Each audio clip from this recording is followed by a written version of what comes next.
नमस्ते साथियों, happy new year. आशा करता हूँ कि आप सब बिल्कुल सही होंगे। तो आज के सेशन में हम लोग ये हमारा इस इंटर्नशिप का आखिरी सेशन है और आज हम लोग किसी नए टॉपिक पे बात नहीं करने वाले हैं, बल्कि हम लोग आज ये समझने वाले हैं कि पिछले 5 सेशंस में हमने क्या बात की है, ताकि हम और आप यह समझ सके कि ये इंटर्नशिप से क्या लर्निंग हुई है हमारी, क्या सीख लेकर के जा रहे हैं या आपसे और क्या एक्सपेक्टेशन है इसके बाद। इन चीज़ों को आज हम लोग समझेंगे और उसी के ऊपर हमारा ये चर्चा जो है वो केंद्रित होगा। तो हम लोगों ने सबसे पहले समझा कि नई शिक्षा नीति 2020 क्या है। इंट्रोडक्शन टू एजुकेशन से उसको जोड़ते हुए हम लोगों ने समझा था। फिर हम लोग बात किए स्कूल मैनेजमेंट कमेटी के ऊपर कि कैसे समाज की भागीदारी होती है एक स्कूल को चलाने के लिए, जहाँ पे शिक्षक, बच्चे, पेरेंट्स ये सब एक प्लेटफॉर्म पे आते हैं और फिर जा कर के सबकी जवाबदारी तय की जाती है और हर कोई अपने रोल को निभा रहे होते हैं। और जब सब मिलके सही तरीके से काम करते हैं तभी जाके प्रॉपर एक स्कूल जो है वो फंक्शन करता है। फिर हम लोगों ने मिड डे मील और चाइल्ड वेलबींग के बारे में बात की कि कैसे पोषण जो है वो ज़रूरी है, कैसे बच्चे भूखे नहीं सीख सकते हैं, उनका हेल्दी होना जो है, हेल्दी माइंड होना वो भी बहुत ज़रूरी है भोजन के साथ साथ। फिर हम लोग चाइल्ड एंड डाइवर्सिटी के ऊपर बात की कि कैसे हर बच्चा अलग है, कैसे क्लासरूम डाइवर्स होता है और कैसे उसको बोझ की तरह ना लेकर के बल्कि रिसोर्स लिया जाए ताकि डाइवर्स क्लास से और भी लर्निंग हो सके। फिर हम लोग अपने अंतिम सेशन में हमने बात किया था लर्निंग आउटकम और असेसमेंट के ऊपर कि लर्निंग आउटकम क्या है, कैसे लोज बनते हैं, क्या होता है लर्निंग आउटकम, असेसमेंट कितने प्रकार के होते हैं, क्यों ज़रूरी है असेसमेंट लेना, एक असेसमेंट जो है वो किस तरीके का होना चाहिए ताकि बच्चे भय ना खाएं बल्कि वो भी उसको एंजॉय करें और शिक्षक ये समझे असेसमेंट के माध्यम से कि किस बच्चे पे कहाँ काम करना है,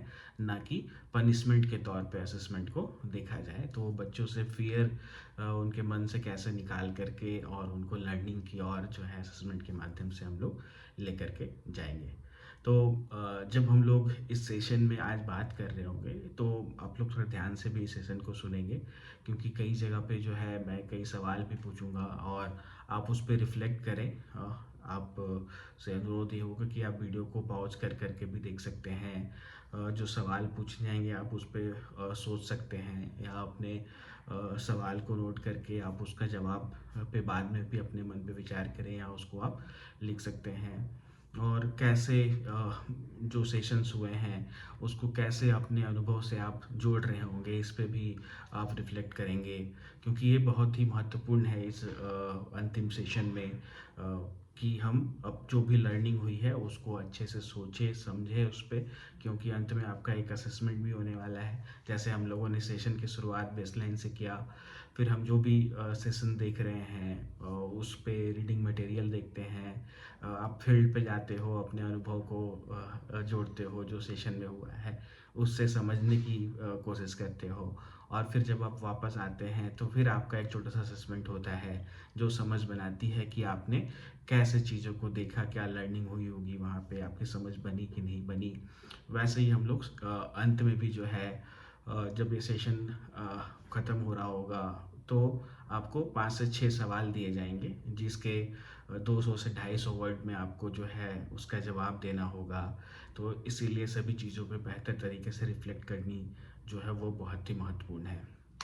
तो हम लोग सेशन को आगे लेकर के चलते हैं और जो डे 1 पे हमने बात की थी नई शिक्षा नीति और एजुकेशन के ऊपर, तो हम लोग वहाँ पे शायद ये समझ रहे थे कि शिक्षा जो है वो केवल किताब से नहीं होती है, सिर्फ परीक्षा नहीं है, बल्कि शिक्षा का जो उद्देश्य है वो बच्चों को कैसे बेहतर फ्यूचर के लिए तैयार किया जाए, है ना। उनमें सोचने समझने की क्षमता कैसे विकसित की जाए, सवाल पूछने की क्षमता कैसे विकसित की जाए, इन चीज़ों को हमने बारीकियों से समझा था। कि कैसे हर बच्चे के वो केंद्रित हो, किसकी क्या रिक्वायरमेंट है उसके अनुसार उसको शिक्षा दी जाए या उस पे उतना फोकस किया जाए ताकि कोई बच्चा पीछे ना छूटे।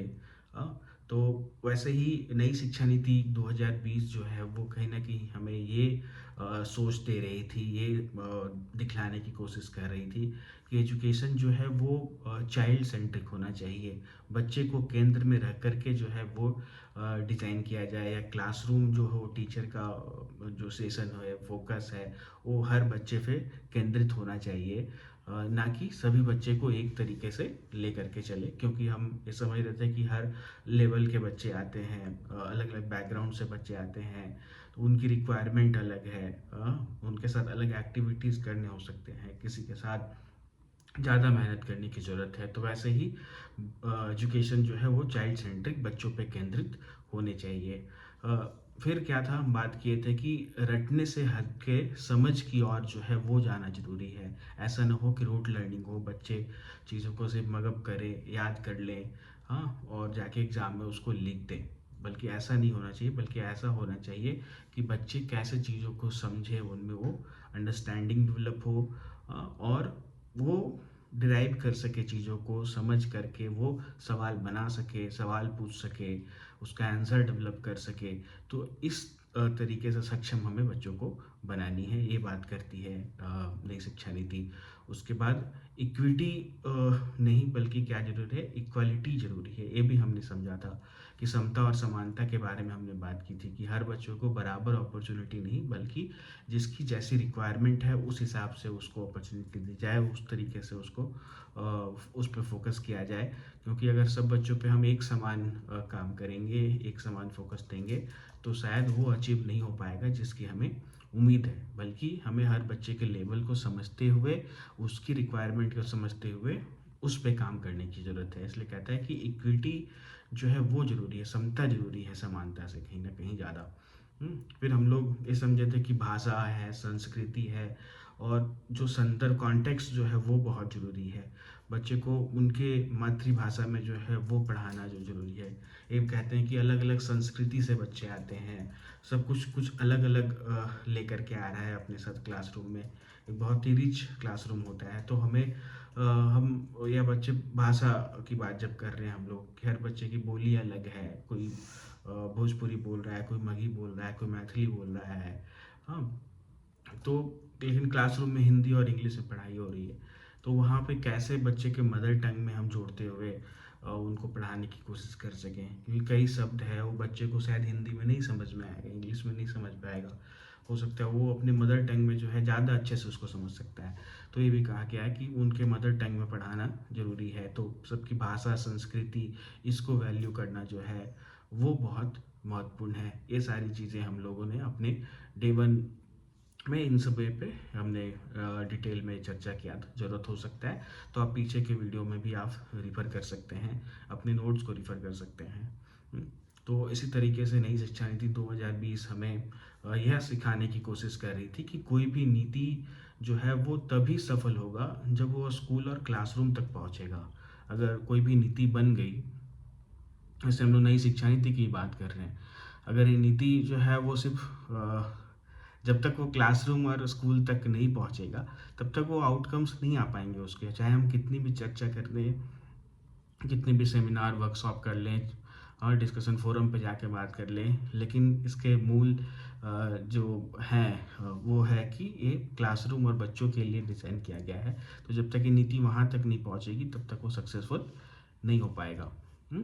तो अब हम लोग एक रिफ्लेक्शन क्वेश्चंस की जो बात हमने की थी, जिस पे आप चर्चा करेंगे, तो इसको भी हम लोग देखते हैं कि इस इंटर्नशिप से पहले आप शिक्षा को किस प्रकार से देखते थे? और क्या अब जो है आपकी सोच में कुछ फ़र्क आया है? क्योंकि हमने ये भी चर्चा किया था सेशन से पहले पे कि आप शिक्षा से क्या समझते हो? हाँ, और हमने फिर देखा कि क्या होना चाहिए। तो जब आप फील्ड में गए तो आपकी पहले की सोच और उसमें कुछ फ़र्क आया है कि नहीं आया है?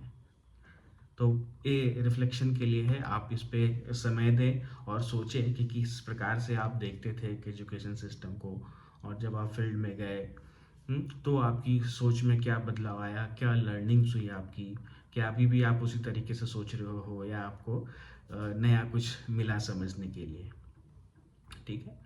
अब हम लोग नेक्स्ट टॉपिक पे बढ़ेंगे जिस पे हम लोगों ने बात की थी, वो था स्कूल मैनेजमेंट कमेटी। हमने डिटेल में समझा था कि स्कूल जो है वो अकेले सिर्फ एक शिक्षक से नहीं चलता है, बल्कि पूरी जब समुदाय जो है उसकी भागीदारी होनी चाहिए।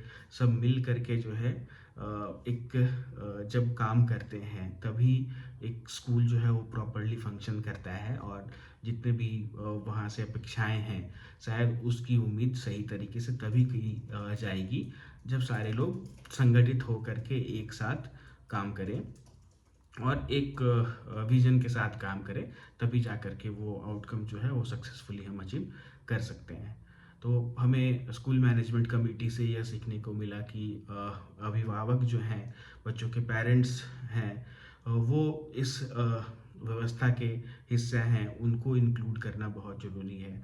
जब हमने मेंबर्स की बात की थी कि कितने मेंबर्स होते हैं, तो हमने उसमें देखा था कि बच्चे के जो पेरेंट्स हैं वो मेंबर्स होंगे इसके। हम्म, उम, सचिव जो होंगे, पंचायत सचिव हो सकते हैं, पंचायत के लोग, वो उसके सदस्य होंगे। स्कूल के टीचर होंगे, स्कूल के प्रधान पाठक जो हैं वो तो चेयरमैन ही होते हैं इस कमेटी के। हाँ, तो कैसे सब लोग मिल करके साथ में जो है वो काम करते हैं। तो वैसे ही जो पेरेंट्स हैं वो भी इस व्यवस्था का जो है वो बिल्कुल एक महत्वपूर्ण हिस्सा है। फिर हमने सीखा था कि कैसे बच्चों के ऊपर जो है फोकस करना ज़रूरी है, बच्चों को सहयोग देना जो है वो ज़रूरी है। और वो सहयोग कौन देगा? तो ये सभी लोग सहयोग दे देंगे। समाज जो है उसकी सहयोग करेगी, हेल्प करेगा बच्चे को समझने के लिए, स्कूल से जोड़ने के लिए। टीचर जो है वो बच्चों को हेल्प करेगा। हाँ, तभी जा कर के उसकी लर्निंग जो है वो हो पाएगी। अगर ये लोग उसके सहयोग नहीं करेंगे, उसको जोड़ के रखने की कोशिश नहीं करेंगे, उसकी रिक्वायरमेंट क्या है, कहाँ काम करने की ज़रूरत है, हाँ, तो इन सभी चीज़ों से उनको सहयोग करना जो है वो बहुत महत्वपूर्ण है। उसके बाद है अकाउंटेबिलिटी, जवाबदेही जो है वो तय करनी ज़रूरी है। यानी एसएमसी मेंबर्स की जो है वो जवाबदेही तय होगी या तय होती ही है ना? तो अब उस जवाबदेही पे खरा उतरना भी सबको जो है महत्वपूर्ण है। तभी जा कर के एक अच्छा एसएमसी फंक्शन करेगा, और जब अच्छे से एसएमसी फंक्शन करेगा तो हमारा स्कूल भी जो है वो अच्छा परफॉर्म करेगा, और स्कूल यानी बच्चे के लर्निंग आउटकम्स, लर्निंग जो है वो भी बेहतर तरीके से वहाँ पे होगी।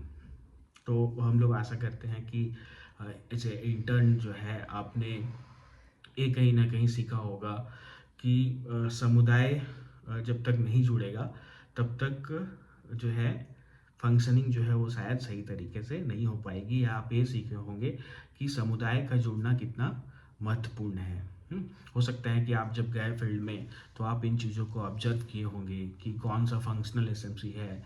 कोई अगर फंक्शनल एसएमसी नहीं है, हाँ, या कोई स्कूल बेहतर कर रहा है, कोई बेहतर नहीं कर रहा है, तो वहाँ पे भी आप देखे होंगे एसएमसी की क्या भूमिका है।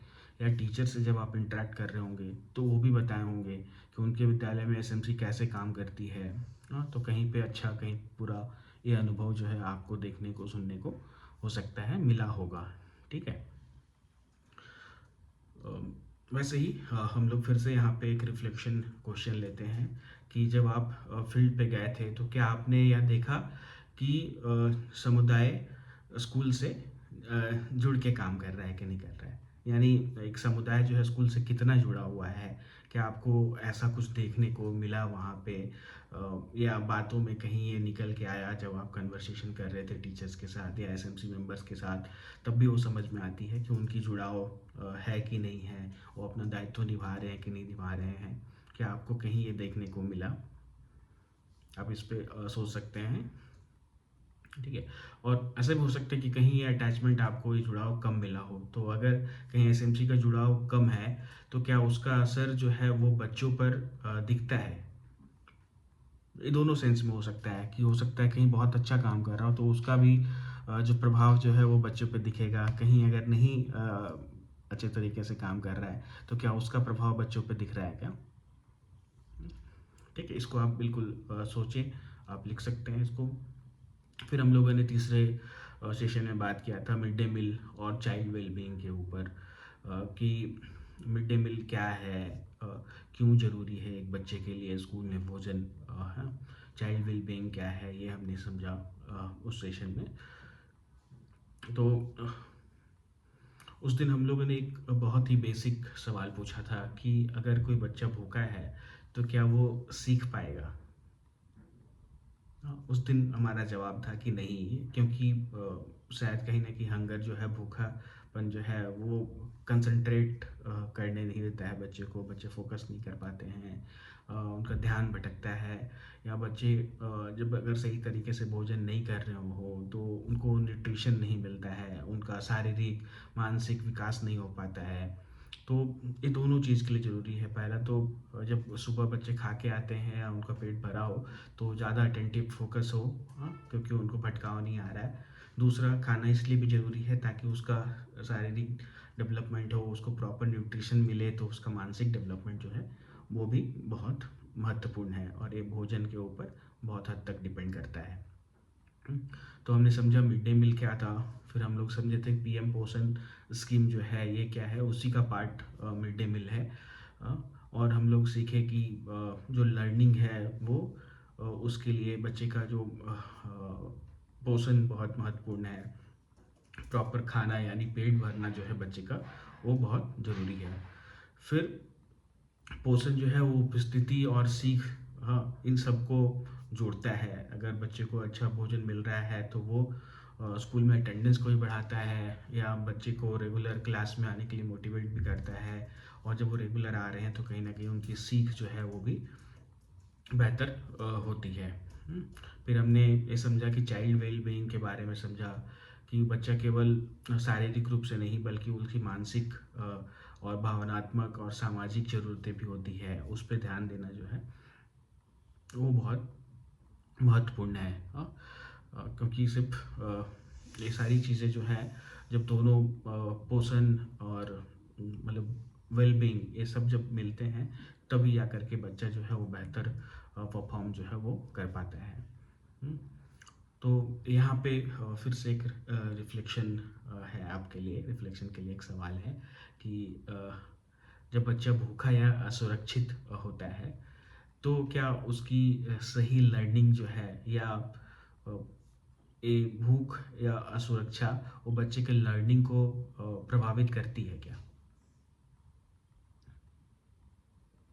तो बिल्कुल मतलब कहीं न कहीं तो करती ही है, बट आपकी क्या राय है इस पे, और किस प्रकार से कर रही होती है?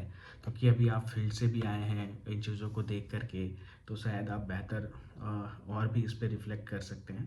तो इस पे थोड़ा ध्यान देने की ज़रूरत है कि कैसे भूख जो है वो बच्चों के लर्निंग आउटकम्स पे या लर्निंग्स पे प्रभाव डाल रहा होता है।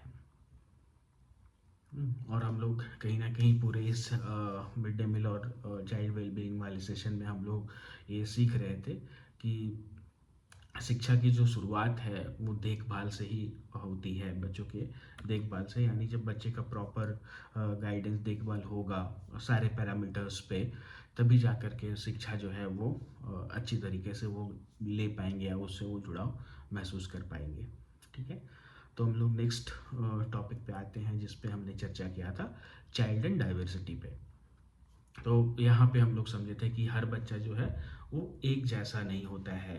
हाँ, अ, कई तरीके से बच्चे भिन्न होते हैं।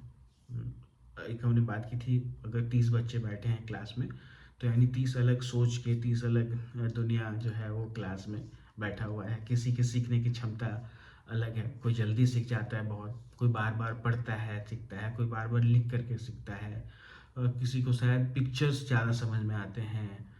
हम लोग डिसलेक्सिया, डिसकैल्कुलिया ऐसे शब्दों के बारे में बात किया था। हमने ये बात किया था कुछ बच्चों को शायद जो लिखा है वो समझ में नहीं आता है, किसी बच्चे को डिसकैल्कुलिया में गणित के जो अक्षर हैं या संक्रियाएँ हैं वो समझ में नहीं आता है। हमने बात की थी कुछ बच्चे का कंसंट्रेशन बनाने में दिक्कत आता है, वो क्लास में बार-बार उठते हैं, बैठते हैं, कहीं बाहर जा रहे हैं, वो जोड़ नहीं पाते हैं अपने आप को, फोकस उनका बहुत देर तक नहीं बन पाता है। हाँ, हमने समझा कि अलग-अलग भाषाएँ बोली जाती है, तो अलग-अलग भाषा के को लेकर के बच्चे क्लास में आते हैं।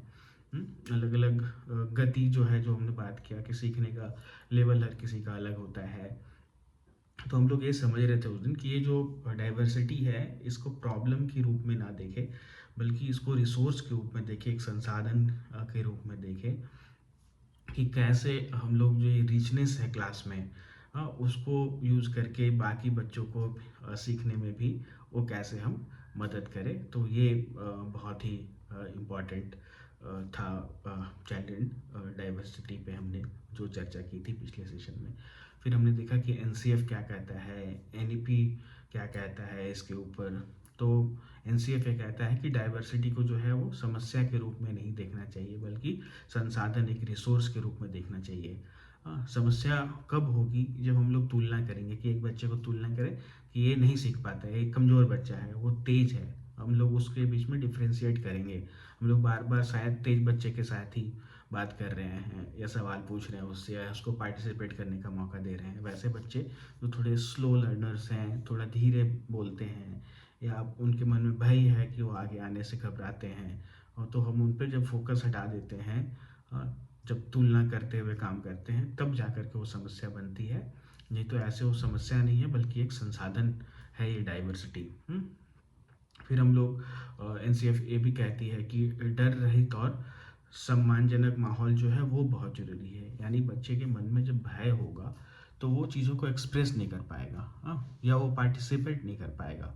तो इसीलिए डर रहित और उनको वैल्यू करना, उनको सम्मान और रिस्पेक्ट जो डिज़र्व करते हैं उनको वो देना बहुत ज़रूरी है। अगर हम डिसरिस्पेक्ट करेंगे किसी बच्चे को, तो भी जो है वो हार्म करेगा उस बच्चे के मस्तिष्क पे कहीं ना कहीं।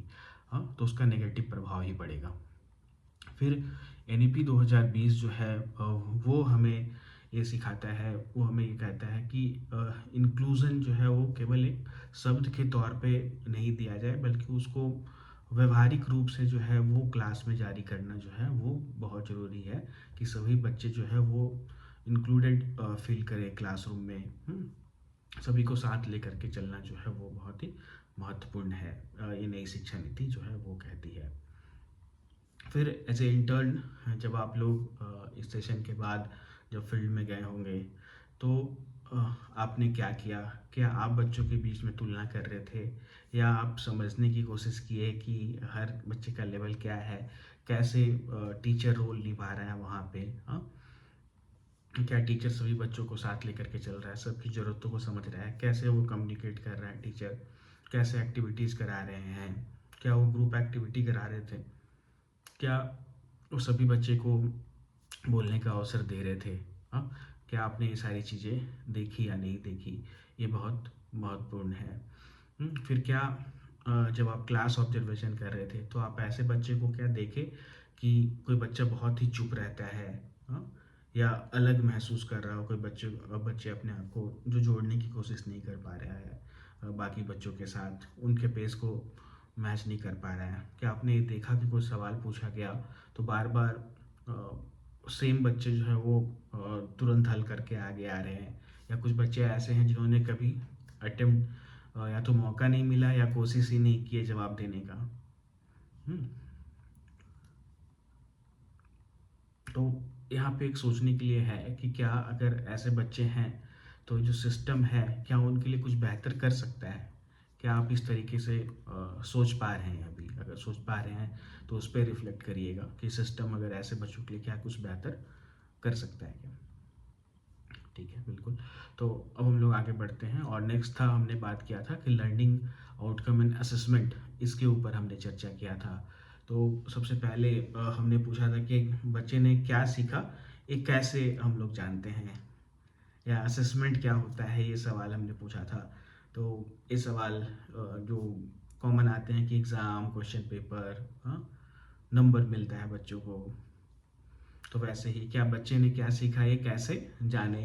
तो उसका एक था कि हम लोग असेसमेंट ले सकते हैं। तो वहीं से निकल के शब्द आया था कि लर्निंग आउटकम्स और असेसमेंट, ये दो शब्द जो है वहाँ से उस सेशन में पहले आए थे, और हम लोग समझे थे कि लर्निंग आउटकम्स क्या करता है, एक दिशा देता है कि टाइम फ्रेम के साथ, कि किस क्लास के बच्चे को, किस उम्र के बच्चे को क्या सीखनी चाहिए, क्या उनकी समझ इतने समय तक बनी होनी चाहिए, उस बेसिस पे लर्निंग आउटकम्स को जो है वो डिज़ाइन किए गए हैं, बनाए गए हैं। और अगर जब आप विद्यालय में गए होंगे तो लर्निंग आउटकम का चार्ट या उसकी जो पुस्तिका आती है, ये टीचर से आप चर्चा करके इसको और बेहतर तरीके से समझे होंगे कि लर्निंग आउटकम्स क्या है, कैसे बनते हैं, कैसे इसको डिज़ाइन किया गया है। वैसे ही हम लोग ये भी समझे थे कि असेसमेंट जो है वो करेक्टिव एक्शन के लिए होता है, मतलब सुधार के लिए होता है, ना कि पनिशमेंट के लिए है। असेसमेंट को हम लोग इस तरीके से देखें कि बच्चों की क्षमता या उसकी हमें ये समझ में आ रहा है कि क्या बच्चे ने क्या सीखा, अब हम उसकी ऊपर काम करें। तो असेसमेंट जो है करेक्टिव एक्शन के लिए होना चाहिए, ना कि पनिश करने के लिए कि आप नहीं सीख पाए हो या तुमको इतना ही आता है। हम किसी बच्चे को लेबल ना करें असेसमेंट के आधार पे। असेसमेंट को इतना फ्रेंडली बनाएं या इस तरीके से लें कि बच्चे को पता नहीं चले कि उनका असेसमेंट है। तो हमने समेटिव फॉर्मेटिव असेसमेंट के ऊपर बात की थी, हमने सीसीई के ऊपर बात की थी। अगर आपको मौका मिला होगा कि कोई टीचर सीसीई रजिस्टर मेंटेन कर रहे हैं तो आप उसमें देखे होंगे क्या क्या चीज़ें हैं, बच्चों का पूरा पार्टिसिपेशन कैसे हो, इन सबको ऑब्जर्व किया जाता है और उसमें बच्चों मार्किंग की जाती है। तो ये आपको और भी बेहतर समझने में मदद किया होगा लर्निंग आउटकम और असेसमेंट के ऊपर में। और हम लोगों ने उस दिन ये भी सीखा था कि अगर हम लोग फियर में असेसमेंट लेते हैं, डर के माहौल में असेसमेंट लेते हैं, तो कहीं ना कहीं उसका जो रिज़ल्ट होता है वो शायद झूठा होता है। यानी किसी के बच्चे में डर है असेसमेंट का, तो वो रट कर किसी चीज़ों को आ रहा है और उसको बोल सुना रहा है या उसके बारे में लिख दिया, तो वो जो है समझ वो लंबे समय के लिए नहीं होती है। हाँ, तो अगर हम बच्चों को सेफ कंडीशन में असेसमेंट ले, उनको कॉन्फिडेंस में रख करके उनका जुड़ाव बना करके असेसमेंट ले, तो शायद वहाँ पे बेहतर चीज़ें निकल करके आ पाएगी। तो वैसे ही कहीं ना कहीं आप ये समझ रहे होंगे एज ए इंटर्न कि असेसमेंट जो है उसका मकसद जो है वो बच्चे को कैसे आगे लेके जाया जाए, ये है, ना कि उनको लेबल करना नंबर्स के आधार पे। तो एक फ्रेंडली वातावरण तय करना है हमें असेसमेंट के लिए भी, फियर रहित माहौल ना हो। ठीक है, तो यहाँ भी आप लोग इस पे रिफ्लेक्ट कर सकते हैं क्या कि जिस तरह से असेसमेंट लेते हैं, अगर अभी असेसमेंट हो रहा होगा, अगर आप देखे होंगे जो या आपका जो अनुभव है, तो क्या जिस तरीके से अभी असेसमेंट लेते हैं वह बच्चे की असल समझ जो है वो दिखलाता है या नहीं दिखलाता है, या असेसमेंट आपको क्या लगता है असेसमेंट किस तरीके से लिया जाना चाहिए। इस पे आप समय निकाल करके बिल्कुल रिफ्लेक्ट करेंगे। ठीक है, तो अब हम लोग ये सोचते हैं कि ये जो पूरा सेशन था, हाँ, तो जिस पे हम लोगों ने बारी बारी से एक एक टॉपिक वाइज हमने रिकैप किया कि हम लोग किस सेशन में किन बातों पे चर्चा कर रहे थे, क्या हमारी समझ बनी या नहीं बनी, या कैसे हम उस पर और रिफ्लेक्ट करें। हमने सवाल भी दिए हैं, जो मैंने स्टार्टिंग में भी कहा था कि आप लोग चाहे तो वीडियो पॉज करके और समय ले करके उस सवाल पे रिफ्लेक्ट आप लोग कर सकते हैं। तो वैसे ही हम लोग थोड़े और डिस्कशन या सोचते हैं कि क्या लगता है आपको NEP 2020 है जो वो क्या सोच दे रही है हमें या सिस्टम को। इस पे भी आप सोच बना सकते हैं। क्या लगता है आपको जो स्कूल मैनेजमेंट कमेटी है वो व्यवस्था को मजबूत कर रही है या नहीं कर रही है। मिड डे मील के ऊपर में आपको क्या लगता है कि वो कितना ज़रूरी है, क्या वो बच्चों को सही में तैयार कर रहा है, या जो हम लोग बात कर रहे हैं कि भोजन जो है वो पढ़ाई के लिए ज़रूरी है, क्या ये सही है या नहीं है, क्या विचार बन रही है आपके ऊपर। क्या असेसमेंट जो है वो फ्रेंडली वातावरण में हो रहा है कि नहीं हो रहा है, या उसके ऊपर और काम करने की ज़रूरत है। ठीक है, तो ये जो सवाल हैं कुछ इसके ऊपर आप रिफ्लेक्ट कर सकते हैं, या कुछ सवाल भी अगर आपके मन में आए, जरूरी नहीं कि आपसे सवाल पूछा जा रहा है आपको जवाब देना है, आप सवाल भी फ्रेम कर सकते हैं कि आपके मन में क्या क्या सवाल आए हैं, और उसको आप देख सकते हैं कि क्या ये सवाल जो है इसकी कहीं चर्चा हुई थी क्या नहीं पूरे सेशन में, या आप अपने साथियों से भी उसके ऊपर चर्चा कर सकते हैं कि मेरे मन में ये सवाल आया था, आपको क्या लगता है कि क्या होना चाहिए, या कहीं आपने ऐसा ऑब्जर्व किया कि नहीं किया। क्योंकि जब डिस्कशन करेंगे तो कहीं न कहीं और भी जो है वो हमें चीज़ों को समझने में मदद करेगा। तो इसलिए अगर आपके मन में भी सवाल आते हैं तो आप उसके ऊपर भी रिफ्लेक्ट बिल्कुल करें, ठीक है? तो अब हम लोग अ, बिल्कुल आखिरी पड़ाव में हैं इस इंटर्नशिप प्रोग्राम के।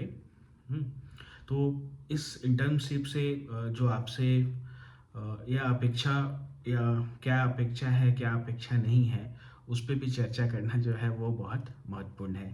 तो यहाँ पे इस इंटर्नशिप के बाद आपसे ये अपेक्षा नहीं की जा रही है कि आप जो है चेंज कर देंगे, सब कुछ बदलाव मतलब आप सब कुछ बदल देंगे, ऐसी उम्मीद आपसे नहीं की जा रही है। लेकिन ये अपेक्षा ज़रूर है कि आप चीज़ों को जो है अब अलग नज़रिए से शायद देख रहे हों, क्योंकि आप पहले इतने बारीकी से, इतने करीब से चीज़ों को नहीं देखे होंगे, लेकिन जब इतने इन्वॉल्व हुए हैं, इतनी चर्चा हुई है, तो शायद अब आपके जो है चीज़ों को देखने का नज़रिया जो है, वो कहीं न कहीं बदला होगा।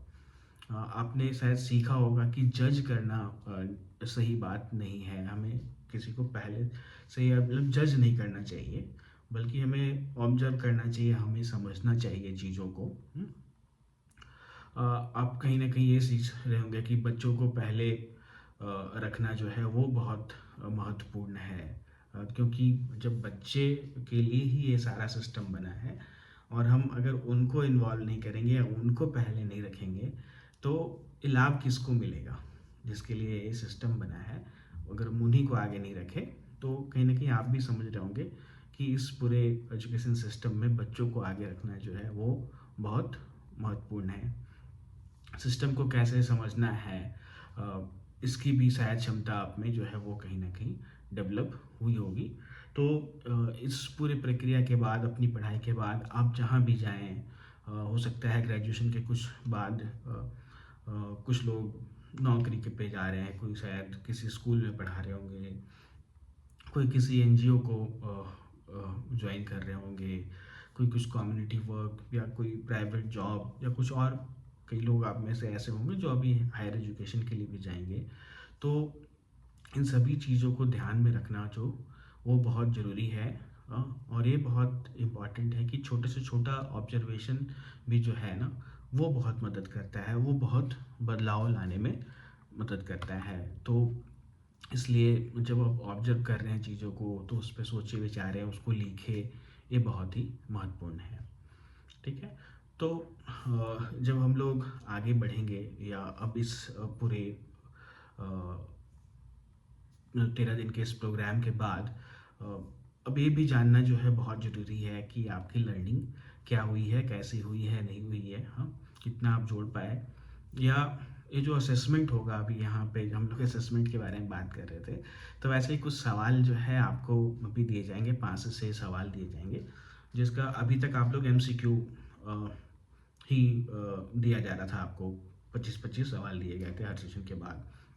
अब जो है आपको यहाँ पे 5 से 6 सवाल होंगे, जिसके ऊपर थोड़ा आपको सोचना है, लिखना है, अपने अनुभवों से जोड़ना है चीज़ों को, और क्या समझ बनी, फील्ड पे जब गए क्या एक्सपीरियंस आपने देखा, अ, उसको कनेक्ट करते हुए इसका जवाब जो है इन 5-6 सवालों का आपको 200 से 250 शब्दों में देना होगा।